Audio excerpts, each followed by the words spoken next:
If you're over 50 and managing your investments for retirement, you may want to forget everything you know about inflation.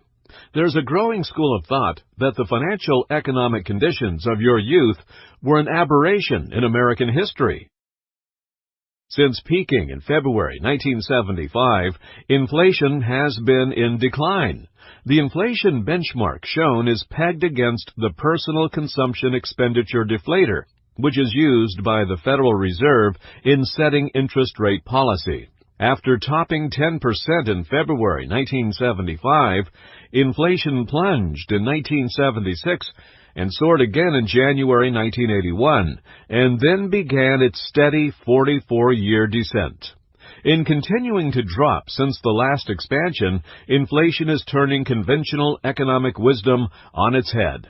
Wages are rising, but it's not causing higher inflation, challenging economic models used by the Fed to fulfill its dual mandate to promote job growth and control inflation. This chart gives you an idea of the dramatic change in mindset on inflation.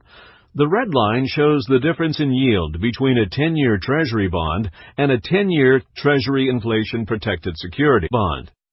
As recently as March 2013, the yield on the 10-year TIPS bond was 2.6%, and investors in March 2013 expected an inflation rate of 2.6% over the coming 10 years. Here it is, 6 years later, and investors recently expected annual inflation of 1.9% for the next 10 years. Over the long run, economic fundamentals, like inflation, are a key underlying factor in the economy that drive corporate earnings, which in turn drive stock prices. In the context of the lowest inflation rate in many decades and low inflation expectations for the decade ahead, economic fundamentals are strong. Confirmation of this strength came on Friday. The index of U.S. leading economic indicators, reported by the Conference Board, ticked up from its already historic recent highs. No one can reliably predict the market's next big move, and past performance is not indicative of your future results. Stocks are only one asset class in a long-term, strategically designed portfolio.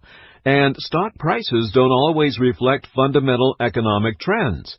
But over the long run, economics and facts matter.